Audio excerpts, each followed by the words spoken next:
I've sent up this last one. Hopefully that should have gone red. And it has. Fantastic. Okay, so another I'll say impromptu. It's not quite as impromptu as the last one.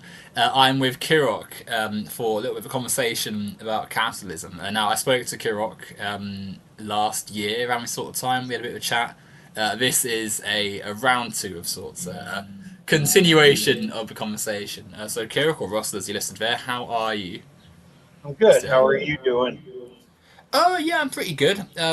It's as I was just saying, it's a little bit wetter than it has been for a while in the UK, which you forget when you've yeah, had a bit of a nice sunny spell. How how dismal it is when it rains. But that aside, all is good. All is good. So yeah, as I've just said, we're going to be talking a little bit about capitalism, a bit about the sort of political world we reside in, and sort of I guess the natural consequences one deems towards the capitalist system. But I'll let you start.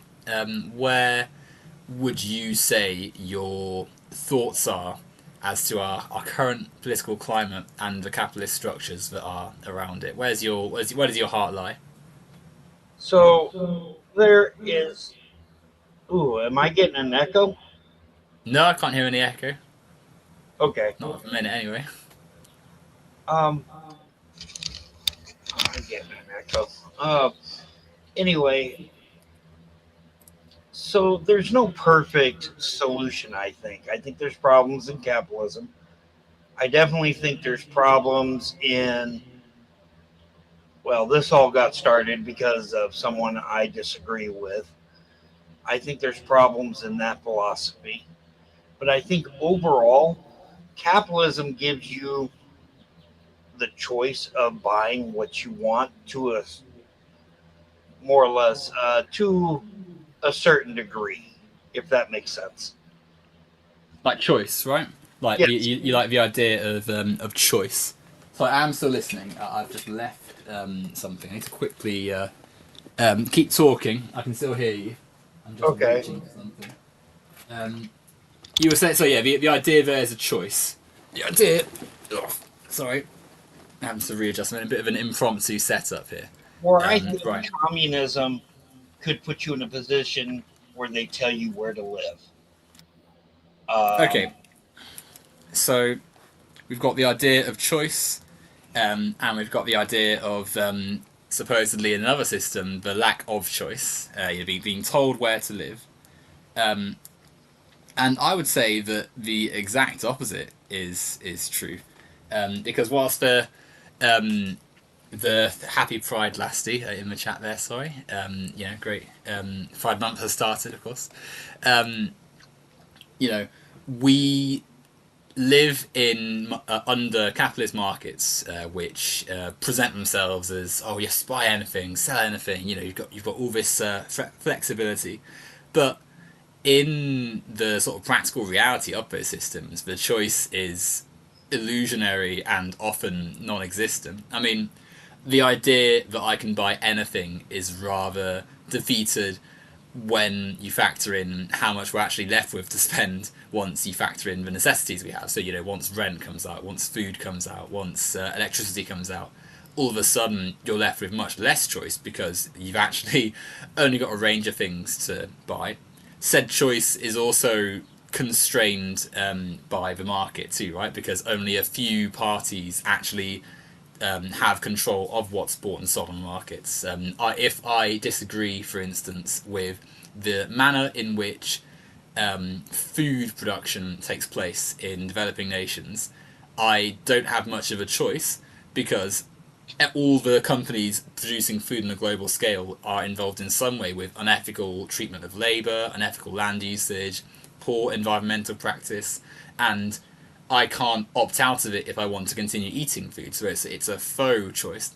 And housing, I think, is an even less.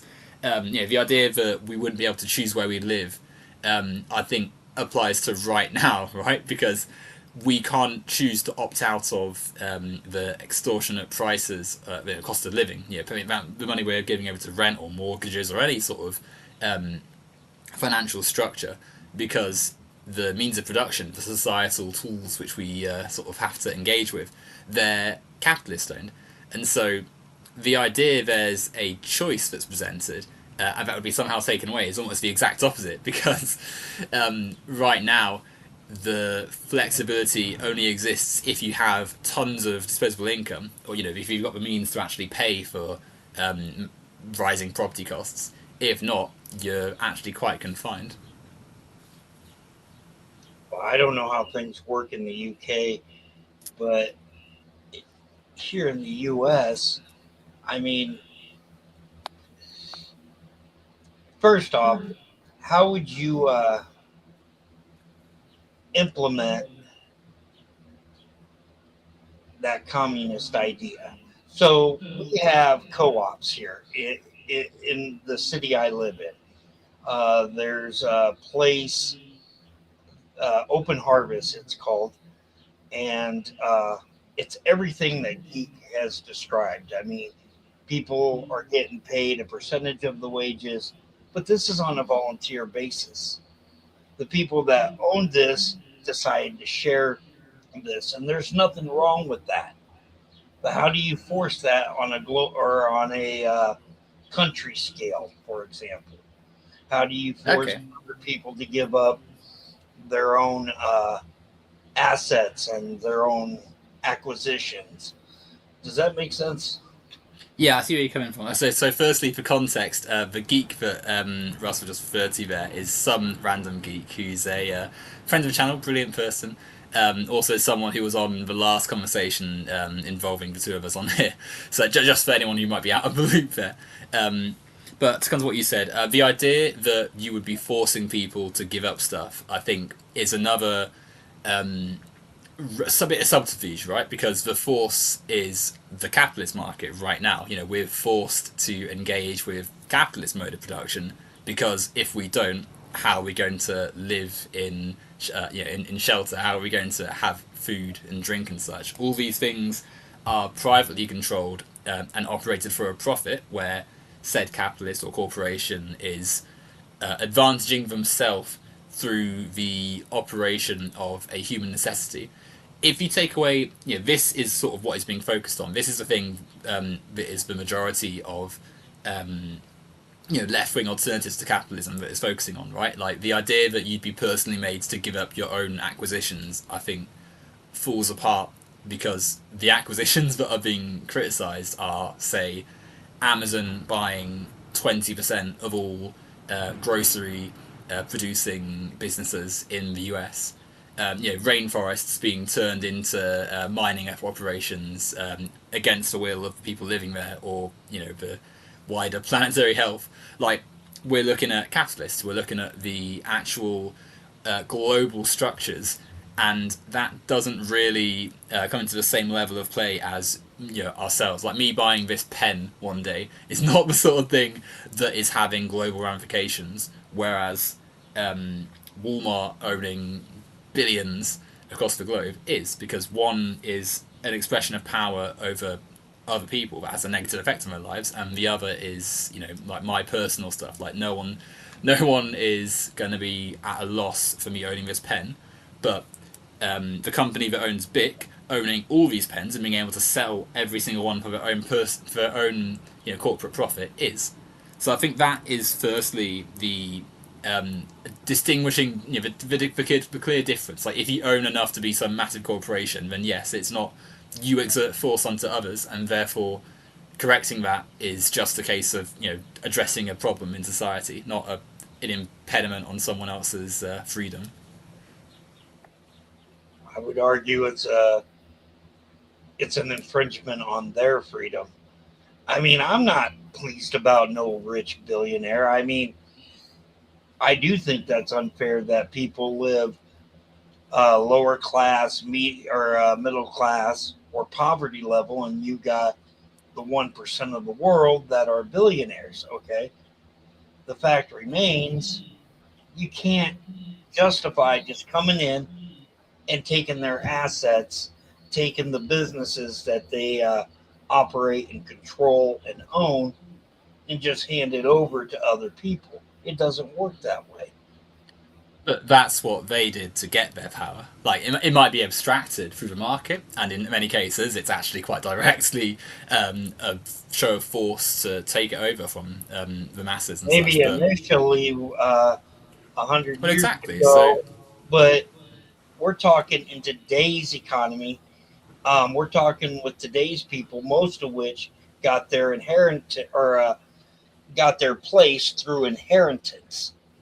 well, that's still forced, though, right? Because I mean, if you're, it's all well and good saying, "Oh, well, I didn't personally do it," but they're still benefiting from a set of relations that leave people, as you just said, in poverty, needing food banks, unable to access things they need to survive. And even if they aren't like in dire straits and such, like that's still an act of violence that maybe isn't as visceral as what we would associate with violence, but still has a negative effect on people. Is still something which is going to lead to consequences. The freedom. Like imagine if like you tomorrow saw that your house had been marked for destruction because some billionaire wants to put a road in it, and then 100 years later, your descendants say, "Hey, this isn't okay. We're going to actually get rid of this road. You can't have this anymore." And the billionaire's kids were like, "Oh, well, it's an infringement on our freedoms." Like that wouldn't fly because the act in the first place was something violent that had a negative effect, and so this in today's world is still a continuation of that violence. And so the idea that they're somehow having their freedoms curbed for facing a consequence that was coming anyway, like that's there's no there's no difference there. There's nothing that ultimately that it's a form of violence just differently mediated than the previous act of violence that got them or got the capitalists for wealth in the first place. Hello, some random geek in the chat, by the way. All right, geek. Again, I hear an echo on my end. Who's echoing, myself or you? Me. That's cute. I mean, I can't. When Is I there a way I turn, can fix that in the StreamYard? I can't hear it on the. Sorry, I just put the volume on the YouTube video. I can't hear it. It sounds fine to me. I mean, maybe someone in the chat can illuminate us, but all sounds good to me. Oh, Geek says Kirok is echoing. Right, okay. How do I fix this then? So is it echoing when you speak or when I speak? No, it's echoing when I speak, and it's a bit of a distraction because Right, okay, let me. What can I do to fix this? So I have to bear with my atrocious settings. Right. Right. Now I can Now I hear can hear myself. myself. That's not That's good. not good. Are you wearing headphones or earphones earphones or anything? no. Okay, Echo now cancellation. Here, it's probably on my end. Let me try again. Can you hear me first off? I can hear you just fine. And I don't appear to be echoing anymore, so that sounds good. Nope, it's not echoing. No, that was a problem on my end. Like I said, that's kind of why I wanted to start early and get the bugs out. Well, exactly, right? Always good to be prepared and such. Right, fantastic. Where were we? What were we just discussing? We're talking about capitalism. Well, no, that's a real thing, right? But yeah, like we were saying. I would say it. Okay, so the example I wanted to go to. Okay, so the company I work for, it was started by a person. Okay, who wasn't rich, but he lived in a time where things were more affordable, more obtainable, and he started a one shack convenience store. By the time he retired, he had four little businesses, but they made quite a bit of money. His son inherited the business, started as a sales associate in one of the stores, and moved his way on up, albeit with the knowledge of knowing he would later take over the company. The, the company expanded, and now his son is doing the same thing. We have 12 stores. And Yeah. the idea that someone can come to them and go, well, we're going to take all this hard work and dedication away from you, it's not very fair. You know, it's not fair on the opposite end either. I get it. Life's not fair. Where do you draw the line? Okay. I mean, I think the phrase "life's not fair" is a particularly nebulous one because it essentially means that you don't. If you accept that as a premise, you're then not having to analyze the things that make life unfair. You know, like any the peasants could have said that as well, right? And they could have just sat around and say, yeah, well, you know, this is our lot. We're just going to not do anything about it. Or they could say, hey, you know, maybe the divine right of kings is a flawed and bad idea, and we should have some say in our society. And so, whilst there's a difference between perhaps this local business that's grown and such and a massive corporation, I think it's still worth analysing the things that take place to grow this business's revenue and profits and such to the point they can then expand their business. Every item that is deemed convenient in this convenience store had to somehow make its way from the various not for primordial stages and such to the store. Um, let's use the example of a bit of food, right? Like an apple, a drink of apple juice, or orange juice, or any juice, right? It's not as though the shop owner like they just have it inherently. Many steps of labor had to be taken to get the juice from its raw components to a bottle, the juice, all the things that's added to the juice, and then sold in the shop for the consumer to want to use.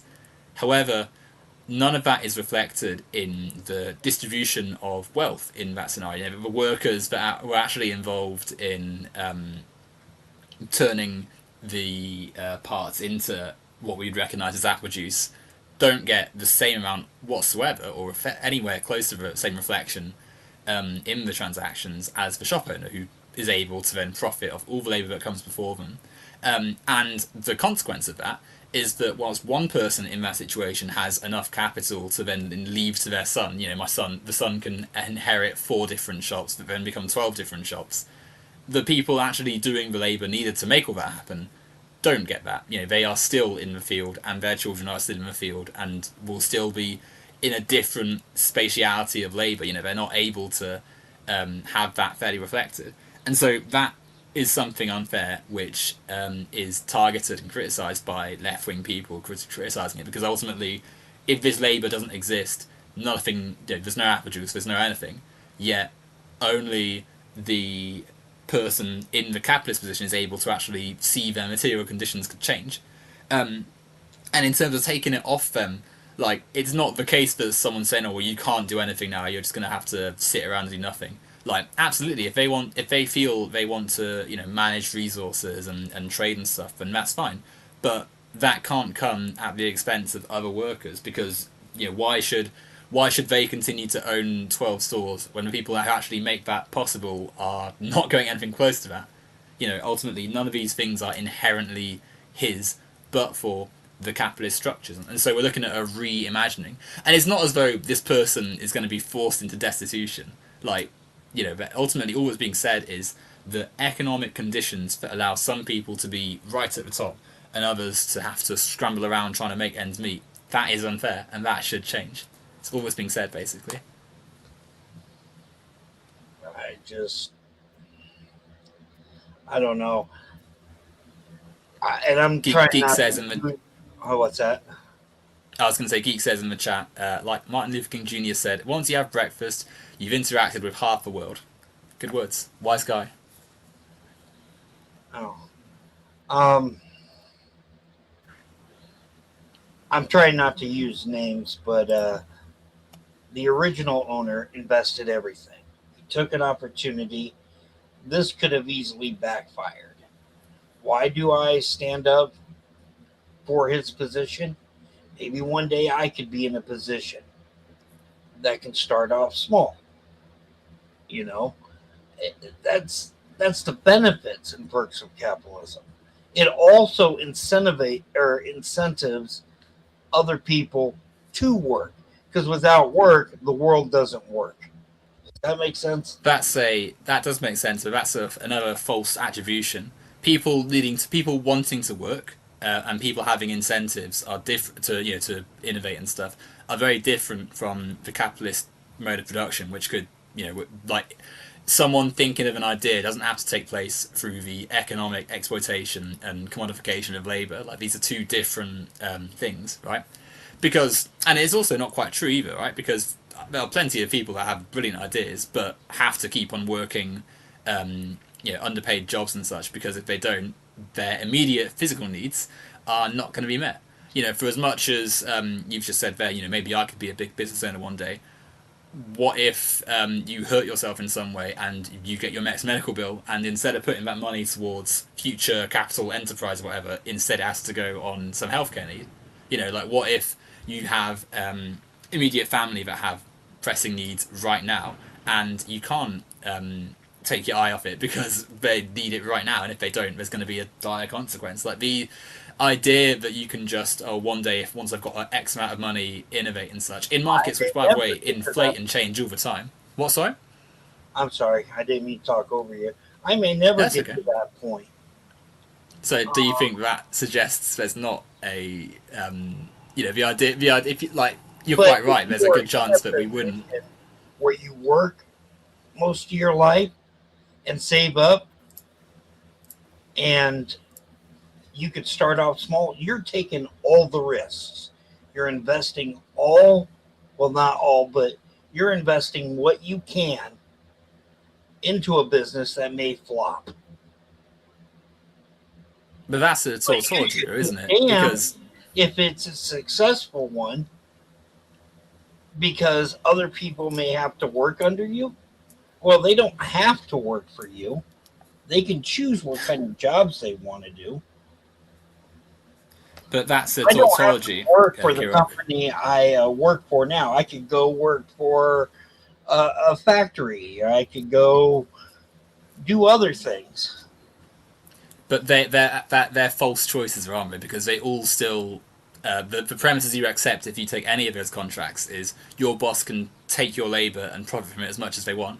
Like you're still in the same set. It's not as though one of the jobs is offering like 5 times the salary of the current one you're in, right? Like it's a bit more here for a little bit elsewhere. Like it's different.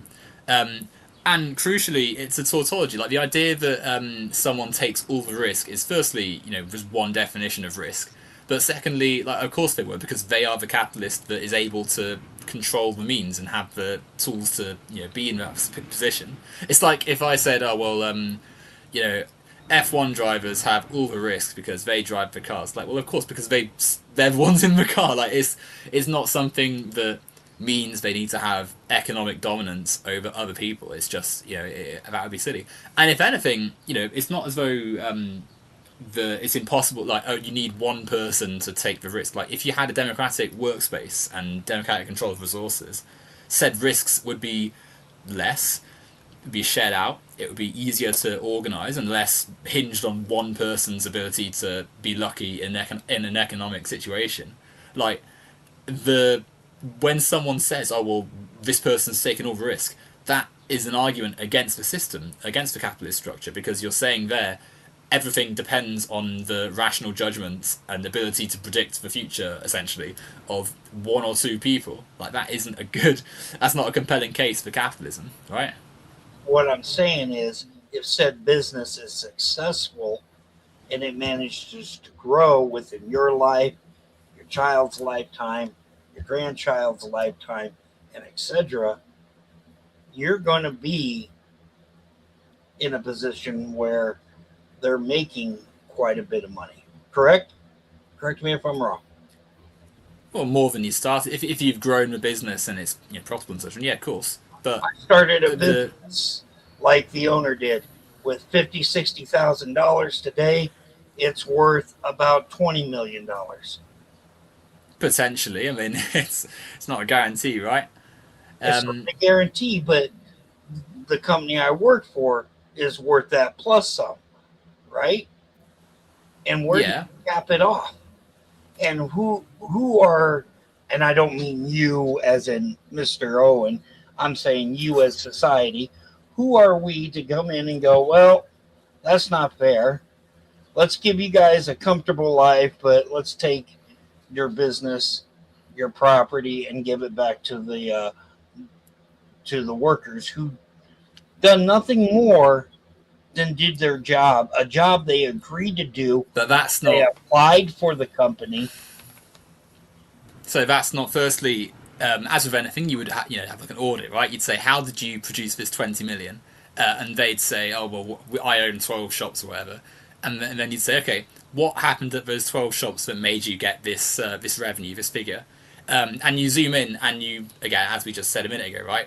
All the things that have been sold to generate this are not just magically appearing in the shop and not magically being sold, but being produced by different stages of labour which don't see a penny of that 20 million. And as for what you were saying just then about the, oh, well, here's, you signed a contract, you agreed to do this. Like, well, of course they had to do it, otherwise they wouldn't eat. They're not choosing to get minimum wage or whatever while someone else gets 20 million. They have to do that, because if they don't, how are they going to put food on the table? How are they going to pay bills? How are they going to pay rent? Like Geek said in the chat a moment ago. Like, that's sort of the point we're trying to make. The idea there's a choice is one that, when we look at the material conditions, just isn't the case. Because if you were genuinely choosing, you wouldn't choose to be exploited. Well, I'm not trying to be rude to Geek, but I have stayed out of his channels after his last comment saying my viewpoints on capitalism is affecting his mental health. But yet here he is. Yeah. I can show you that text. It's affecting his mental health. So maybe we'll focus on our conversation instead of making sort of speculations about other people. But like, in the same, I mean, I suppose capitalism affects everyone's health, right? Like, it's not out of the question to say that having to work increasingly long hours for pay that isn't always covering all that stuff is going to affect people's health. Like, it's not. I don't think it's like outlandish to say that people's health has a direct connection to the conditions that we live in, right?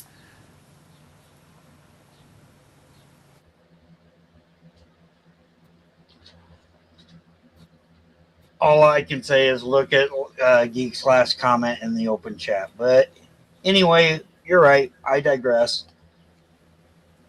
I think capitalism also keeps it, like you said, it's an incentive for people to work.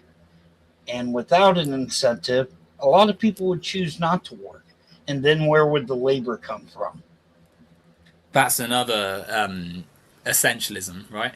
Like, the idea that the only way to get someone to do something is with a threat, I don't think is true at all. I think that's just that's something which benefits the person making a threat, right? Like, oh yes, you. It's like what an abuser says. Oh, you need me because if I wasn't here, nothing would get done. Like, of course you'd say that because you're benefiting from the stuff that is happening currently. There's just as much of an argument, and more of one, I would say, to say that if people weren't having to scramble around meeting their immediate needs and not meeting them, because how many people don't have access to food, healthcare, drink, etc. Like, if people didn't have to worry all the time about those things, the industries people work in would improve, because suddenly people with healthier minds that have more sleep and more nutrition and such are thinking critically about what they're doing in jobs they actually want to do, and making them better. Like, how many people work in jobs they despise and wouldn't do if they were going to starve? Like, how is that a healthy way to organise an economy? We could be using our current digital improvements and technological advancements to render large parts of the working force not needed, and then therefore their brain power and their emotional power and their thoughts, with their human needs met, can go into making society better. Instead of what we're seeing now, which is like just a trudge into yet another recession, more cost of living crises, and fascism. Like, you know, things are not, the incentives that are supposedly keeping the world running are failing, as we're seeing all around us. Uh, my personal experiences with my job would say what you just said is a healthy fantasy, but nothing more. I see How? quite a bit of people who don't want to work. Why don't people want to work? I don't know. I don't ask them. It's none of my business. But they come in our business and they steal. Some of them steal, not all of them. Some of them commit assaults in our store. Some of them just loiter around because they're bored with their life and they don't want to go home. Yes, I'm not talking about homeless people. I'm talking people that actually have homes and are bored with their life. Instead of doing something productive, they want to come into the store and just hang out and be a problem. So, firstly, obviously, I'm very sorry if people are being violent and stuff in the store. Um, I mean, I feel like this is a separate point to the incentives for working or whatever. Like people in various like mental health crises and stuff, like they exist I think people because like we. often use mental health as an excuse to justify their behavior. I don't like that. You know, if I'm sure people are some people say. severely that disturbed, I'm sorry to use that word, but if they are suffering a mental health issue that prevents them from effectively acting in society, maybe they need to be institutionalized or have a guardian. They shouldn't be roaming freely. They should be made sure that they're on their I medication. don't think that. I think the correct sort of sociological analysis would let us think, okay, no act of violence just happens. Like we're not in a video game where they've been programmed just to show up one day and fight someone. Like it's something which we need to look at the trajectory of someone's life, right? So like even a person with no morals that just likes fighting, like there's a reason for why they've chosen to act a certain way. Um, people that because people that are more inclined to have an incident in a shop, like that to me suggests they don't have the structures in their own life to help them in that scenario. But maybe economic deprivation is the key like driver of crime, right? Like the reason it happens more in um, urban areas is because there are less resources there and more people. So more people are therefore likelier to be violent in a built-up area that critically also doesn't get the resources. You know, it's been in the West, austerity has taken the actual ability of these areas to put things in place. You know, like therapy, education, public resources. Like these things aren't in abundance in these areas, and so you have a lot of disaffected people, especially young people, that are unable to regulate themselves and don't have their needs met. And the consequence then is, unfortunately, incidents, be it violent ones or just, a lack of social cohesion potentially. I would also say as well that like it's easy to focus on like that sort of act of violence because it's sort of like right in your face and quite visceral, but the violence of the free market is just as violent and much more widely felt, but because it's abstracted via larger economic measures and such and by capitalist discourse, it's not spoken about in the same way. Like it's easier to point a camera at one person having a tricky moment in a shop than it is to point to the housing crisis, which isn't as noticeable until you, I don't know, walk down a city street and see how many homeless people there are.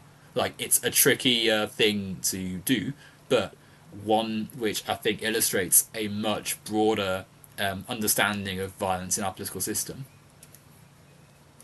You know, my only argument to that is I live in the real world. I mean, I Well, see so do I. firsthand through observation these people. This is not one isolated incident. Any given day of the week, and I can share you the links in Discord, 15 to 20 people from my store are arrested daily. 15 to 20 people a week are arrested at your store. A day. A day. What's store like? What? Obviously I don't work dox yourself, but like downtown. what? I work at C store. I can't say anything beyond that. 15 to 20 a day are arrested at your store. Like, is it Not like a? at I my mean, store, the people that come in. And of that 15 to 20, at least 3 to 4 of them create problems on a daily basis in the store. I mean, This isn't small numbers, Owen. no, but I mean, for one, we can still, like I just said, the crises that people go If it through is are mental health, widespread. then we can Yeah, sure. remove Like them from mental society. health has been, but I mean, for one, mental health has been neglected in West. I mean, you only have to go back a few decades just to see what society did to people that didn't fit normative health or whatever. I mean, look at how new conditions like ADHD and even anxiety and things like that are uh, treated.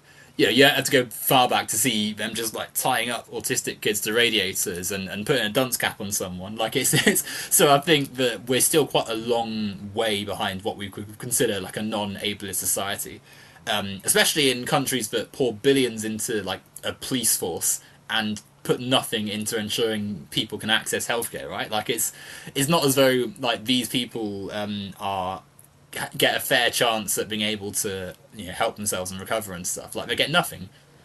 Some of them don't get anything at all to help them through these conditions, and then are expected to just behave normally. Like it's not, I think, a straightforward thing. But also, like, what kind? I mean, obviously, don't like reveal too much, but perhaps if that many people are getting arrested at your store a day, maybe the thing people are going to the store for like a necessity, right? Like it's a crude. It must be like a. It can't be like a exclusive high end luxury item store that you're working in. I'd imagine, right? Like it's something more everyday that people need. So I just dropped my pen. So one thing I think there's that echo again.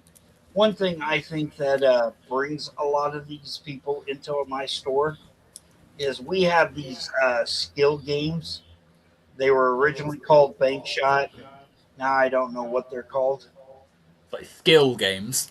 Yes, they're a lot like casino, but they're called skill games. It was a legal workaround to have these So kind like of machines because it was illegal to have gambling in the state I live in until coin machines and stuff, like slot machines. yes. Okay, so then that's there's your answer. One, instant. So people don't have like the appeal of gambling is massive in a capitalist society because it's a quick way to get money potentially, and everyone needs money when your human rights are behind a paywall. Two, gambling is incredibly unethical, and in low income areas can have devastating consequences on people's mental, emotional, economic health.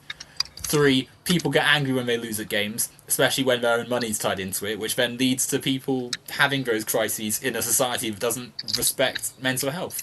Like, there's your answer. None of these things, I think, are inherently just, oh yes, this is where it is, life's unfair. Like, we can point to sociological factors in that, I'd imagine. Like, that's the analysis, I think. Obviously, it's hard when you're the person having to deal with it every day, but, like, there's a clear reason that this would happen more in a place that has gambling machines in a low income area. Like it's obvious, no? That's poor impulse control. At some But point, okay, but you it's have to hard assume to. responsibility for your own actions. That applies both ways, though, right? Like the people who put them, like the business, knows that the way they make money is on capitalizing off people's bad decisions, i.e., spending thousands on slot machines and fruit machines and stuff. And when that happens, the sort of person that is going to keep on spending there likely has, as you've just said, like a struggle to maintain their impulses, and therefore is going to get angry when they lose at a game, right? Like that is the whole business premise.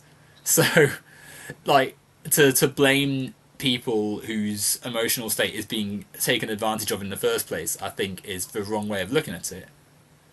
Like if you, About it's like my emotional state, the other manager's emotional state, our employees' emotional state, who just want to come in, do a job, sell services to people, get paid a decent wage. And by the way, the employers I do work for, people who have longevity with the company, they pay us pretty well. It isn't like they're just scraping by with minimum wage. Here you go, on your way. Oh, sure, Employer but I that's work still for, we have bonuses. They pay for our gym memberships. We get birthday bonuses, Christmas bonuses, and for management, our Christmas bonuses are in the thousands of dollars. It's not like a petty, here's a gift card to an all you can eat place. Okay? okay. And then from the sounds of it, if you're dealing with like 15 to 20 arrests I a would day, love whatever to you said, move like locations. I'm I would sorry, you love to switch because I like working for the people I work for, you know, the employers and the corporate office. I don't like the location I work for because there's too much havoc. And I see a lot of people with too much impulse control. And my first instinct was, well, they wouldn't have this problem if they were just to go get a hobby, get a job, get whatever that would be beneficial. If you're that bored with yourself, do something to entertain your time. Don't okay, infringe but upon my time or the other people that work here's time. they can't just get a hobby or another pastime. The whole reason they're there is to try and they have an addiction to gambling. Essentially, is what I'm hearing, and it's not just an Rec centers addiction. are It's free. Rec centers are free. Libraries are free. they can't Um, gamble at a library or a rec that's center. a That's the whole point. choice. Like they've got sorry. That's a choice. No, but they've got it's an addiction like with anything else. Like they when you tie in a financial reward to an addictive mechanism in the form of games, that means a lot of people are going to be trapped in a cycle of going back and forth, just trying to win back what they've lost, trying to chase the thrill of winning as well. Like it's not even just for like the financial thing. It's also like, yes, I've won this game. They get a dopamine rush, and so they're chasing that in the same way that a drug addict chases whatever drug or substance they're addicted to. Like they can't help it because their body has been conditioned, their brain is wired to try and chase that. And so the thing that you would need to help them get out of that is, as with anything, rehabilitation and support and mental health guidance and maybe a routine We have that. Gamblers Anonymous, which is a free service to people.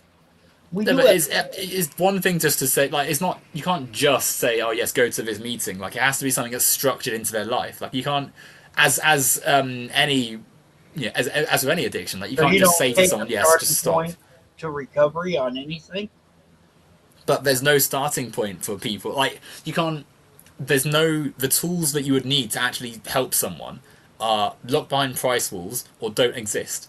Like we're not talking about someone that can just one day say yeah I've got to put my life on hold I'm going to take time out to recover and such because they need to right there and then produce the money that the free market says is needed to access how rent food, bills, etc. Like they can't. The reason that it becomes so dangerous with gambling is because, as well as the normal addiction of drugs, they have a clear financial incentive to want to keep playing because if they win, that could be like £1,000 and all of that month's stuff sorted for the time being, right? Like there is a massive incentive, there is a massive positive, a massive reward if they do it successfully, but because they are addicted and because they, as you've said, maybe don't have the best impulse control, the huge downsides are also there.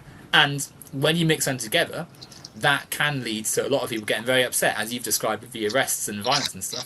And the fact that society, the response of a capitalist society isn't, hey, this person is having a tricky time, let's intervene and help them. But hey, here are the police, they're going to take you away and put you out of sight basically for a bit. And potentially that's your whole life down the toilet because you've got a record if it happens a few times, right? Like that wastes resources on a bad solution to a problem that doesn't even need to exist.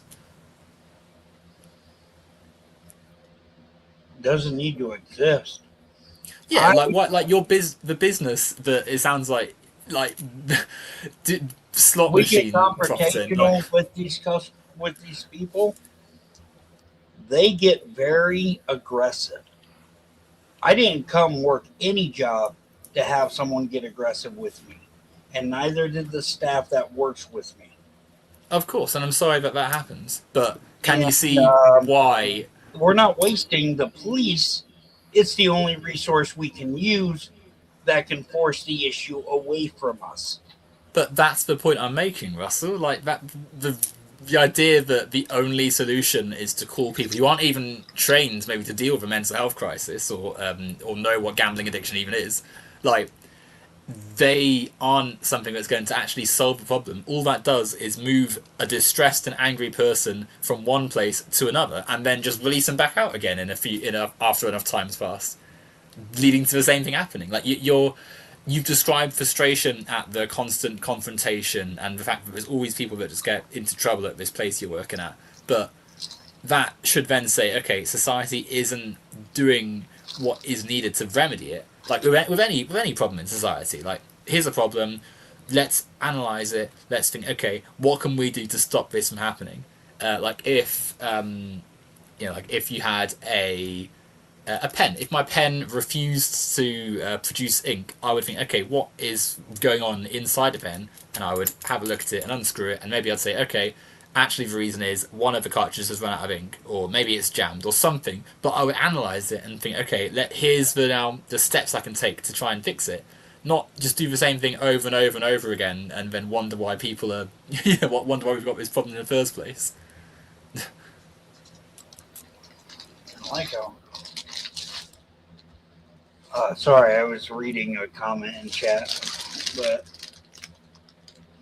I don't know. I just, like I said, I believe in capitalism because it gives you a hope of doing better for yourself. Does it always work? No. Did I not start at the beginning by saying there's problems with capitalism? Of course there is. But there's problems with every form of the system. How do you get a system where everyone agrees to it? Hell, this country is so damn divided that all it sees anymore is Republican or Democrat.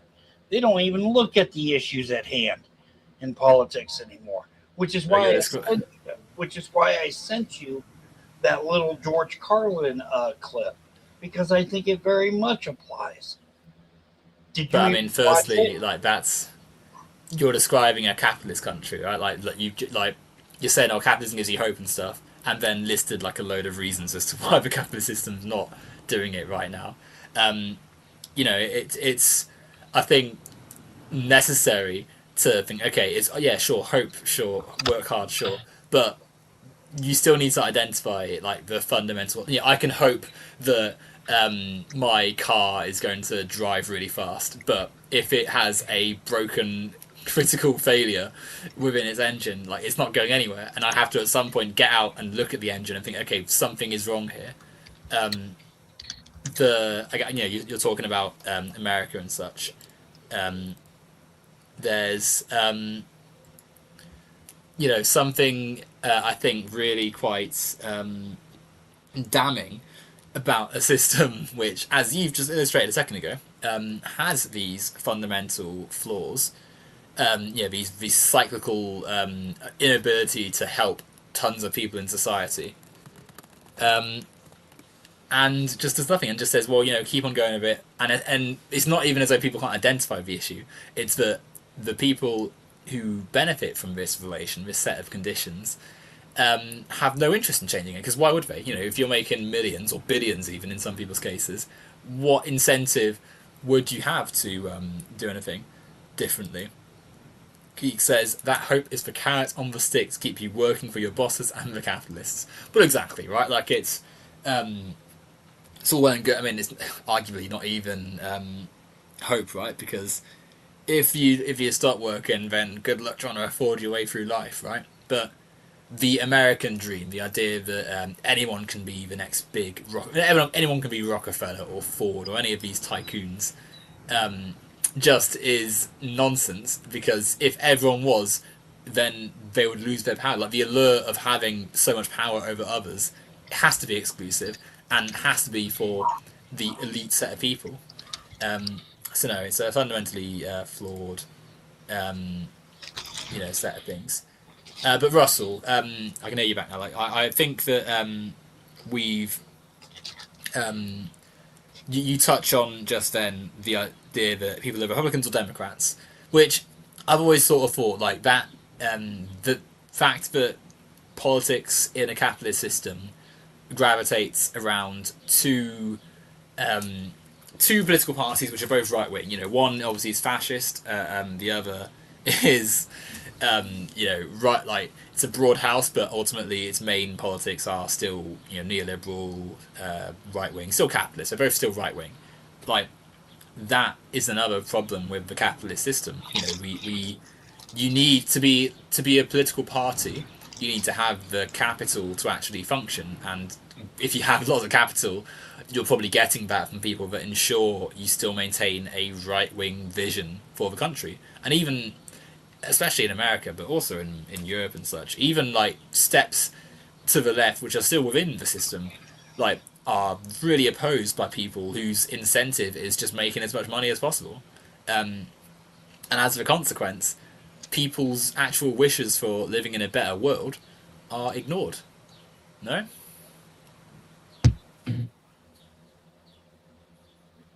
You know, damn. Hold on.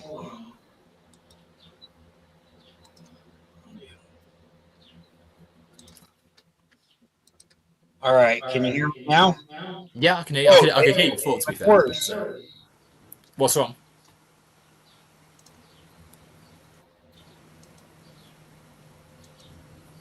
How about now? Oh, I that could hear. I could hear you all of those times. now? I Damn. can hear you. I can hear you.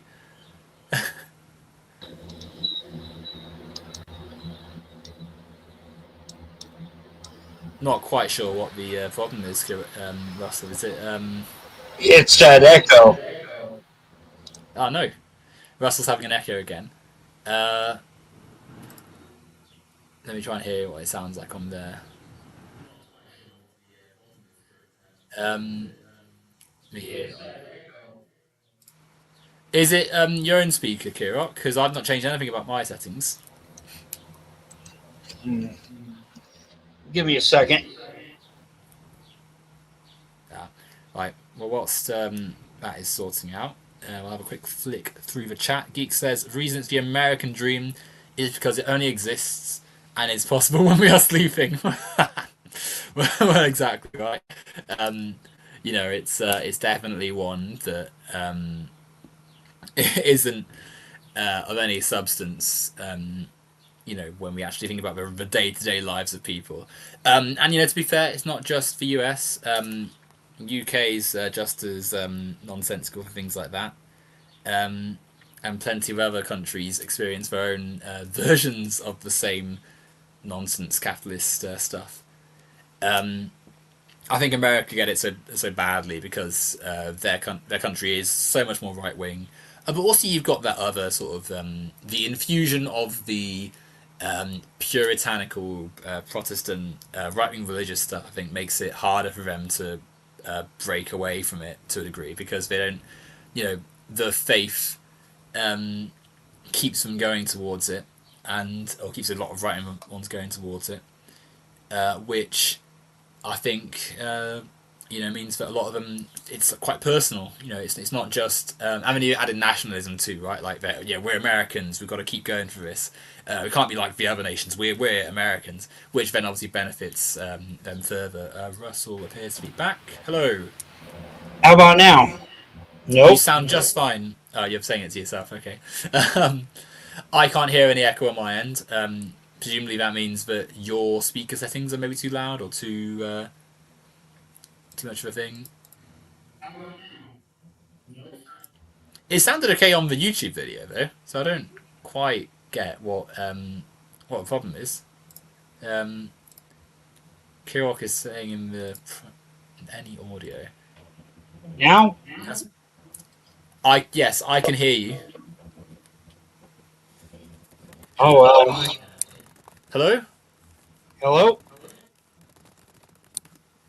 I can hear you, Kirok. I can hear you. Okay. I still got echo, so it's a little distracting, but it's not as loud. So, anyway, where were we? We were just talking about the the lack of political,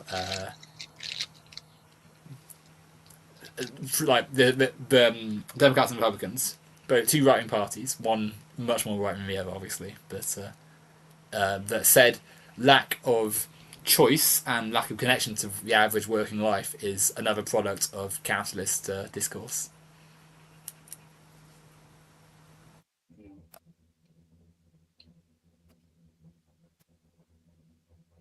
Let me ask Would you you a not? question, Owen. What? Sorry, Let me ask you a question.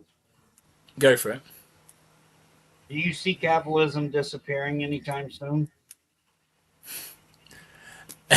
Honestly, I think it's tricky to imagine because we're sort of so ingrained in it. I think that there are some very large upcoming crises which is going to have a hard time resolving. Um, I see neoliberal capitalism having to change just through force, basically, because you can't just endlessly chase growth on a planet with finite resources. Whether or not that change is good, whether or not we just end up with like full scale fascism, is another thing. But I do think that the climate crisis, the environmental conditions that capitalism has not addressed whatsoever, are soon going to be unavoidable, and in many ways are because the cost of living crisis that we're all experiencing and have been, you're sort of just increasingly expensive. Like increasingly things are just expensive and unable to be sustainable basically all century, right? My whole lifetime, like the whole time I've been alive on this planet, things just got worse and worse and worse. Like societally, like these are conditions which aren't just ones that we can sweep to the side, and so there's going to be change. Do I personally see it happening? Well, yes. I'm. I don't think that we can just say, "Oh, well, I don't see it, therefore it won't likely happen." I think there are big things coming, and I hope that the steps taken are to the left and not the other way. I just don't see it happening in my lifetime or my daughter's lifetime. Well, yeah, so if your opinions to hold, but I reckon plenty of peasants probably thought the same thing about feudalism.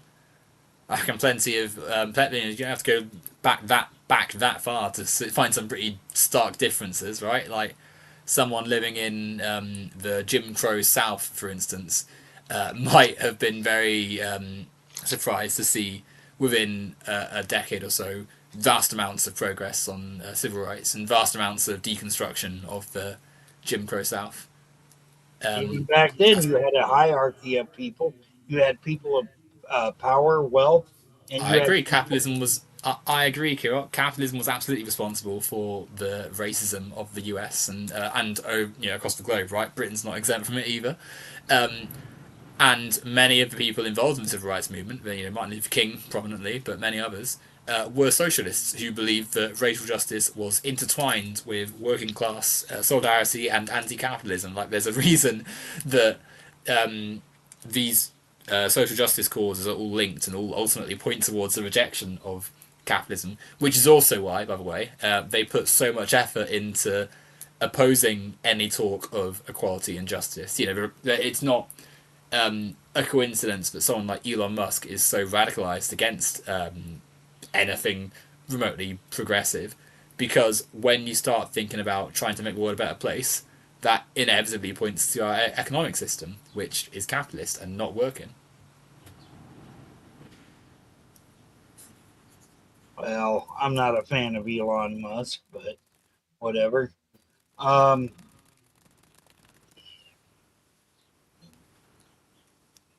do I think someone like him should have close to $1 trillion? No. Do I see him just voluntarily giving up his wealth? No. Which is why you need a rigorous left wing system to force him. Like the But you um, just said the magical word force. so his wealth is a statement of force in the first place. It's like if like a blatant example, like someone's like tapping you, like someone's just doing this over and over again, right? and then one day you stop them, it would be silly to say, "Oh yes, why have you done this act of force?" when clearly the thing happening first was the initial action, right?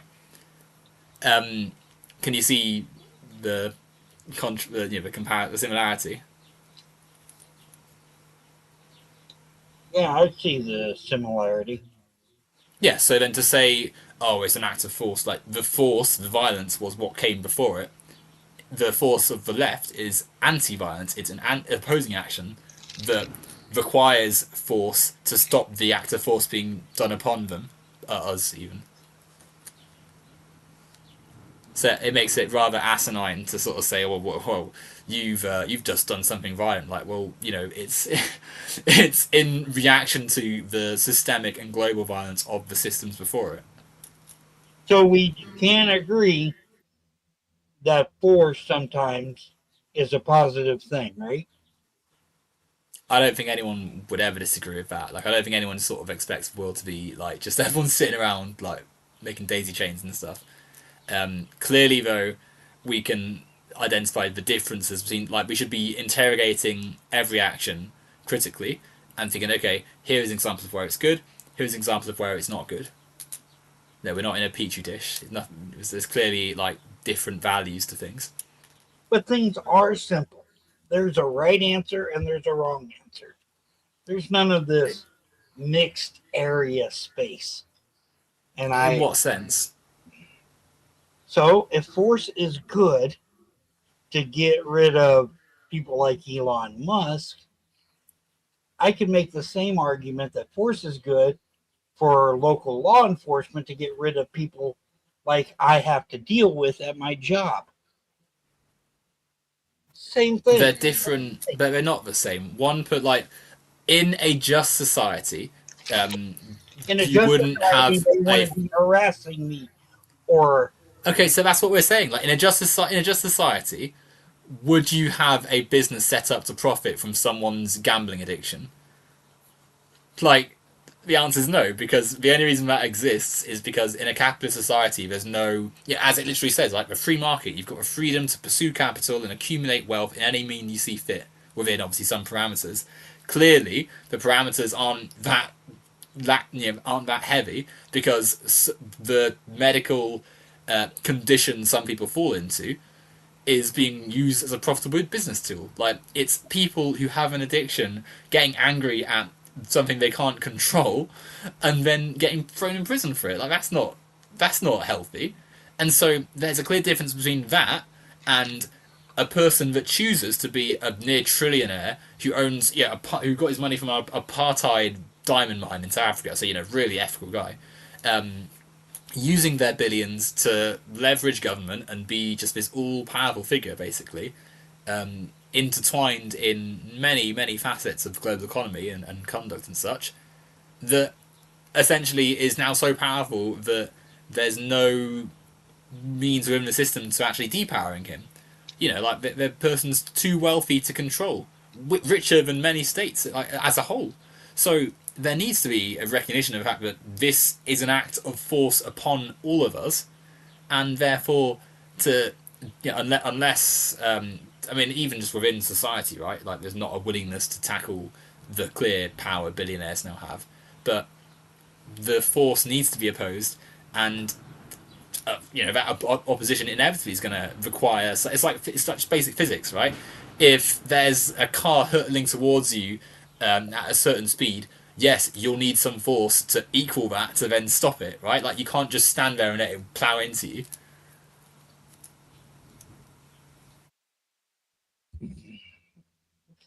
so right?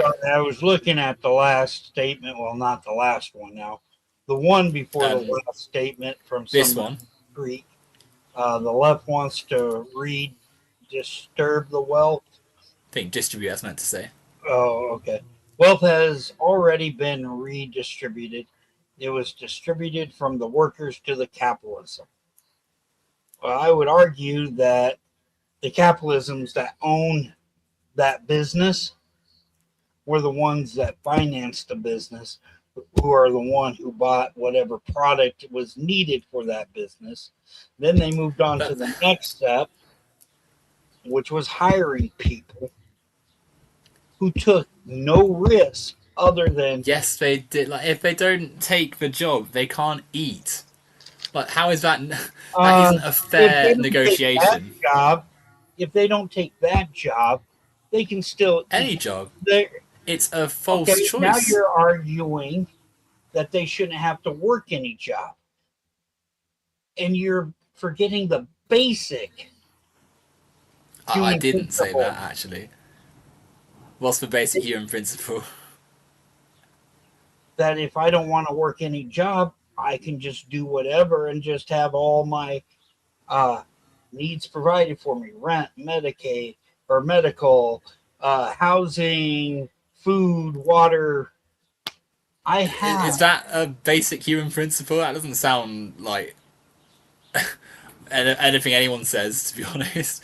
I mean, I would actually say we could apply that. I don't have to do anything. I can do what I want. All my needs are met. Is the capitalist position, because many of the billionaires we see are not doing any of the labour that produces their fortune, and yet have more than enough to do whatever they like with.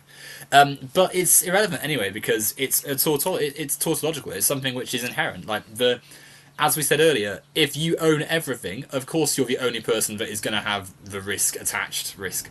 Um, and even if they were the most innovative, hard-working person, even if they're this like paragon of humanity that just is so brilliant, they still took the labour of others, and from this advantageous position made themselves extremely wealthy, knowing the people that are underneath them had to take the job, otherwise they wouldn't be able to survive. And the choice is a false one. They're not going to like a different job where they're somehow being able to become a capitalist. They're going to other jobs that also ask them to give up their labour or the rights to their produce and such. Um, Otherwise, they can't access the things which are privately owned and are needed to survive. You can't choose not to eat or sleep or drink, and therefore, from the get go, the negotiation is is a flawed one. It's like if you are in a desert and you've got nothing to drink, and then I say, hey, I've got this pail of water. It's beautiful. It's completely clean, but you're gonna have to be my servant for the next decade. Like, you, of course, you're gonna say yes, because you need to have a drink right there and then. And maybe it's not as direct as that, but when you remove the abstractions of the market, that's what's happening. If you don't work and accept the conditions of the system, then you can't access anything that's privately owned, which is all the stuff that we need to survive. So it's a false choice, and I think we can therefore throw away the argument that, oh yes, well, people just can go somewhere else to work, because I think we know intuitively that isn't what happens. Well, I would always argue that greed will always exist. It's unfortunate. It's human nature. It's the one. Why? Uh, why? Because that's another essentialism. That's another thing you would say if you were the person benefiting from that. Like, oh yes, it's our natural condition for me to have all the money and power. It's just how we Um, are. so why do I Like, have all those people come in and want to gamble? because they live in a system that requires money to survive in a cost of living crisis, and they have a neurological condition which makes them They can more. work a full-time job and make money to live. And you can just get a full time job like that You know how many that now pays hiring signs there are in the that are city? going to pay for all your needs. One of which is an addiction, by the way. Like, I don't doubt there's jobs. Are there jobs that cover your rent, food, electricity, housing, transportation? This is before we even touch things like medical needs, a crisis situation, I family. agree that the medical situation needs to be revamped. For Well, my there we understanding, go. So, Owen, my understanding is in your country, in countries like Canada, they tax you guys higher, but you guys get your medical expenses paid for. Is that correct? Am I yes, miss? yeah, we have universal healthcare. Though I should point out that it is under attack from right wing parties. Like, austerity has unfortunately taken away some of its viability. But yes, I have the human right to go into a hospital and get the care I need. If I broke my arm, then I can get my arm sorted for free. Which I is think the we way it should should be have everywhere. at least that here in the U.S. Oh, definitely. But why don't you have that? because big pharmaceutical is treated like a business, which it shouldn't be. They're capitalists, right? They currently operate with the mindset But of no being one able to. started out risking into pharmaceutical. What? Sorry. No one started out risking into pharmaceutical. What do you mean by no one started out risking? It's the same. The So, capitalist would say the, the exact same thing you said about your business the that you business work I like as work part of. for, the guy bought the property, the guy bought the land, he remodeled it, he brought product into the store. He The capitalist worked. can say exactly the same thing in the How hospital does or that in work the. with pharmaceuticals? You have Or they different could say exactly the same. They could say, "Well, I bought the hospital. I paid for these ambulances. I bought the drugs. I bought the lab." They could say exactly the same thing. It's a bad argument in both cases because nothing is just inherently a transaction. There's lots of labor that goes into all of it, and in healthcare's case, it's an essential human. Like society doesn't function if people are unhealthy, and so we will have a benefit in making sure, we all have that as something that's there for us if we need it. Eventually, all of us will be in a state where we're older and needing more support from others. We need support from others now. We might not think it, but if many functions don't happen and people are unhealthier, that has a cost on our own ability to participate in society. So you can't just like I think that whilst I agree with what you're saying, right? Like it's different from a lot of other businesses. It is still something that under a capitalist society is targeted, put in the crosshairs of commodification, and then turned into a business practice, which obviously then prices people out, which then, in the long run, leads to people unable to regulate themselves and having incidents in your place of business. I just think the medical profession is its own thing and it shouldn't be regulated by a big business corporation. I think that universal health care should be, but I don't know how that works in your country. I got a good friend of mine that lives in Canada. I met through oh God, man, you're actually making me feel old, Owen. I met through a Buffy Angel podcast almost 13 years ago, and we have been in DMs ever since. He's from Canada. He tells me a little bit about the politics of Canada, and one being the healthcare. I never directly asked him, how much more of taxes do you pay to get this universal health care?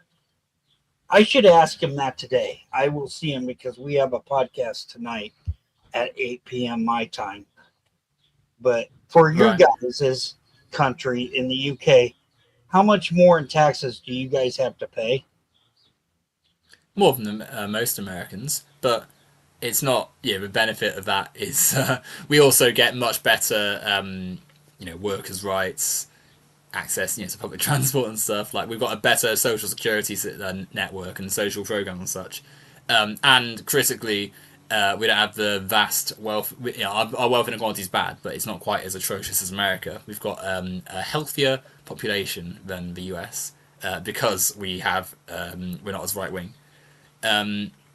Having said that, even if the ideally the corporate tax and the personal income and such would be what would be targeted to actually fund it further. Like I think it's a mistake to assume that the left wing focus is on people like ourselves. Very much, we have massive entities of wealth just sat in across the world basically doing nothing. Amazon, Walmart, tons of stuff. And if you target them, and say, okay, actually, just having trillions just sat doing nothing in Jeff Bezos's account is a bad way of organizing an economy and a society. We can do quite a bit more. And Forgive I the think that. oh, sorry. Hmm? No, no, Sorry, go ahead. you weren't done. No, you weren't done. That was rude of me. It's all right. I was only going to say I agree that healthcare should be separate from other parts of our economy. The reason it isn't is because we live in a capitalist economy, and capitalists don't have, they don't care that, say, healthcare is quite important. They think, okay, this is an untapped market. I can use my capital in this market to gain more. I can be more powerful at the end of this set of transactions, and so they will happily plow through people's well-being and health and people's ability to function if it means their personal wealth is increased, as incentivized by the system. And so that's why we're saying we're firstly rejecting the idea that it's human nature. We're saying this is a system which cultivates people's behavior to do things adverse to the health of everyone. It's not good for a society to have tons of people unable to access basic healthcare, because it's inhumane and leads to things falling apart. Like we would imagine how much healthier things would be if, say, you weren't having to call the police several times a day at your place of work, and people weren't getting arrested and in these moments of crisis. It's a no-brainer. Well, where I was going with my earlier question is, if you, if for example, you pay 30% more in taxes to get your universal health care, and that's just one person compared to how many people live in your country, big pharmaceuticals still making money. Sure, but that's because they're tethered, aren't they? They've built themselves into the economy, and so it's hard to. There's no like process you can go through to abstract them. Like they're firmly entrenched into every transaction. In this pen, for instance, think about how many different nodes on the market built each piece of the pen that I'm holding here to get it to me, and that's excluding the and then like so every bit of interaction in the world is linked to the capitalist system, um, which is why we can't separate bits out and say, well, here's this and here's that. Like we've got to sort of think, okay, any industry we leave in capitalist control is going to eventually fail and have problems because it runs into the same chasing of profit that leads to inhumane consequences, or decisions taken that value money over human beings. And so, whilst on a pragmatic scale, yeah, absolutely, we should be separating human necessities out from for capitalist mode of production. We should also think, okay, well, all of it is linked to it, so the overall goal should be deconstructing all of it. One last question on this. What happens to the And people who don't work in your country? Are they still given universal health care? The ones yeah, who because don't pay taxes? it's it's universal. So yeah, 7 points on that. I mean, people who are reliant on social benefits and stuff like the welfare system, they receive very little. Like it's not an easy life at all. They're given austerity and a right wing turn has essentially massively reduced what they can actually use, and they also have to prove. My battery is running low on my computer, so I might have to cut this short in a second. Um, We can you know, reschedule because there's some other questions, and we're only touching on capitalism. There are other topics I'd like to cover with you at some point. Um, it's just my schedule is a bit wonky. Monday through yeah, Friday, it's definitely. definitely out. So I'm relying on weekends only. Uh-oh. I think we lost Owen.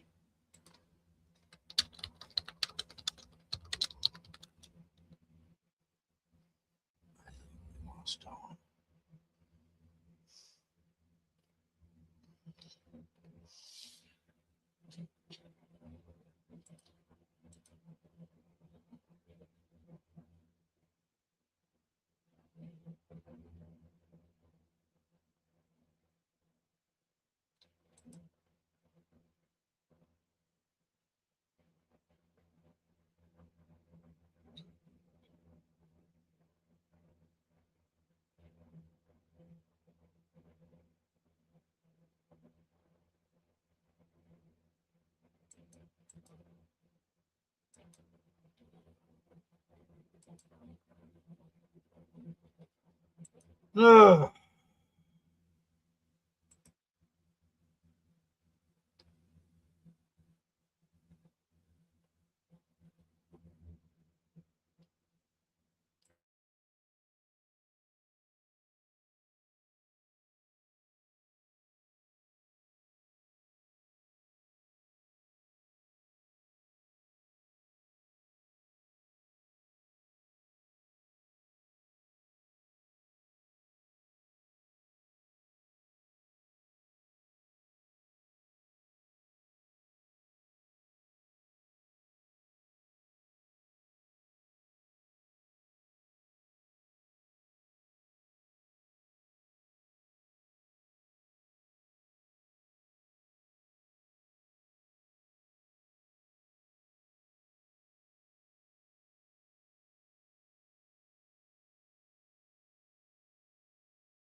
Right, hello. Sorry, I'm not sure what happened there. Um, I think the I think my laptop has just run out of batteries, so I've had to switch to a different format or plug it back in. Sorry to the thing and go from that way. I'll have to end this here because it's obviously it's technical difficulties have cost it. But yeah, we'll have to do a part three perhaps to explore this further. Thanks everyone for listening. Thanks Russell, Kirok for joining me, and yeah, we'll resume this another time. Thanks everyone.